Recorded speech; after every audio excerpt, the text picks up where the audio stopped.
I remember the times I used to spend hours reading at my school library or toil away my final account problems till they tally.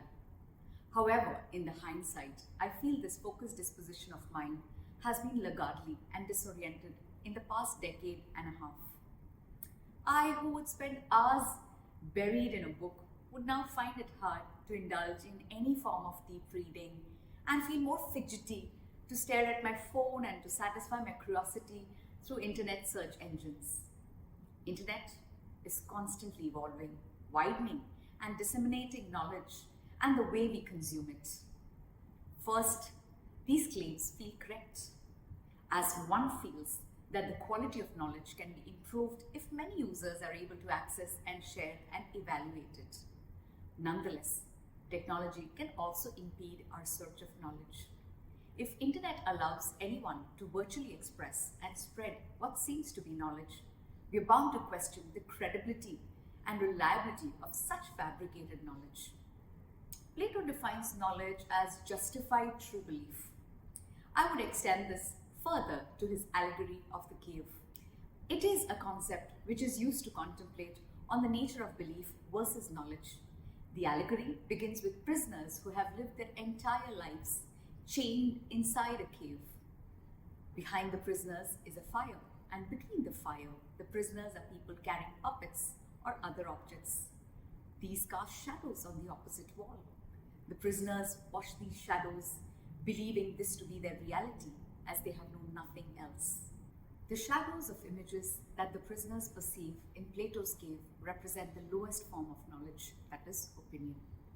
Paradoxically, in the media sphere, opinion is held in high regards.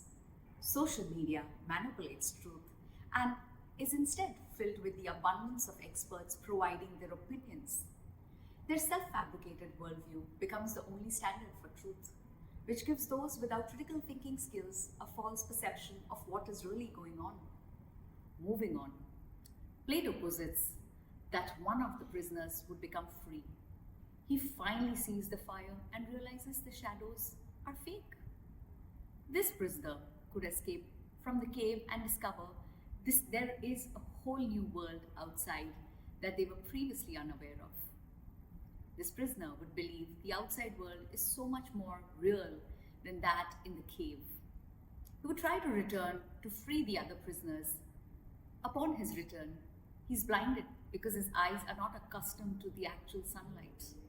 The chained prisoners would see this blindness and believe they will be harmed if they try to leave the cave. Because human beings are generally afraid of change and prefer the comfort of the familiar. They seek out like-minded individuals who are in agreement that the shadows on their walls are real. As a result, when a frightening and unlikely event occurs, such as novel coronavirus outbreak, they propose conspiratorial explanations as a coping mechanism and sacrifice their common sense in the process. For example, the most prominent and unfounded theories alleging that the novel coronavirus was a bioweapon. There is zero evidence to support this claim, and several researchers have confirmed this theory as illogical. In reality, we know that COVID-19 is just another zoonotic infection, a virus that jumped from animals to humans. Yet, contrary rumors have continued to spread on social media outlets. When people endorse conspiracy theories about the coronavirus, they become less likely to obey professional health advice or even self-quarantine after visiting high-risk areas. Instead, they grow negative attitude towards prevention behavior and put others at risk. In South Korea, for instance, most cases have linked to a secret religious sect called Shincheonji Church of Jesus after it deliberately withheld information about its membership. This hindered health authorities' effort to contain the virus, as they could not trace and test every person who might have come into the contact with someone infected in time, which resulted in a rapid spike in cases. Thus, the cave described by Plato represents the world, the prisoners, the ones who erroneously perceive reality as being truthful, reflected on television, internet, and social media. And those who find the truth, those outside the cave, who know they will be labeled as fools, liars, and agitators by those still casting shadows within the darkness of the cave. That is, the ignorance of the majority of the people who are manipulated to buy into a particularly kind of narrative. The shackled prisoners, unable to verify the rescuer's claim, will believe that the very men oppressing them is actually saving them. The metaphorical shadows are everything from false or hateful political, religious ideologies to racism. Just about anything that is bartered as truth and fact. In the age of internet, I feel we are living in our own bubble-like caves. And it is through this information influx, by a click of our cell phone buttons, that we feel empowered to attain some sort of self-awareness. However, certain powerful forces, that is, a nexus of politicians, businessmen, and media honchos, hold the means to tie people in the shackles that binds them to see the reality, or blinds them to see the bigger picture through clickbaits, fake news, and funded media. For instance, in America, it's the media companies and social media corporate giants who manipulate and control the public's perception of reality or political marketing objectives, never knowing the actual form of truth because it is not known, sought, or relevant to their objectives, that is, money and control. They will use censorship under these false claims of copyright infringement, attacking blogs, websites, social media, and similar methods of alternative information sharing, so often blocking information from those outside the cave to those within it, that one soon suspects it is intentional.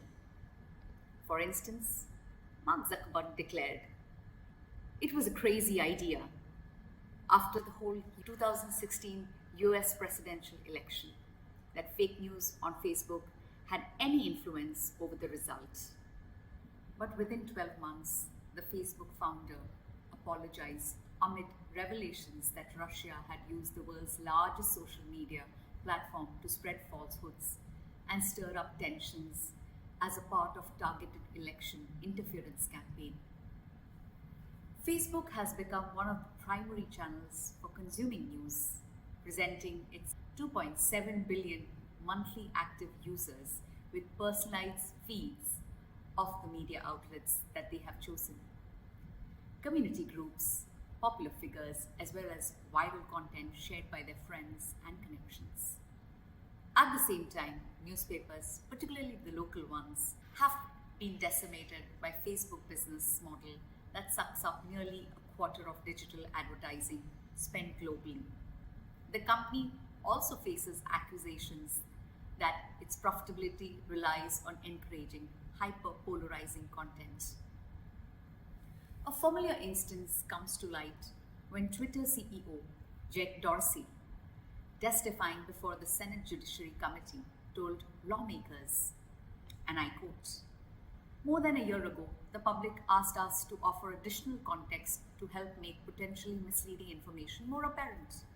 We did exactly just that, applying labels to over 3 lakh tweets from October 27 to November 11, which represented about 2.2% of all US elections related tweets, thus attempting to undermine civic integrity, providing informative context and product changes to encourage greater conversations."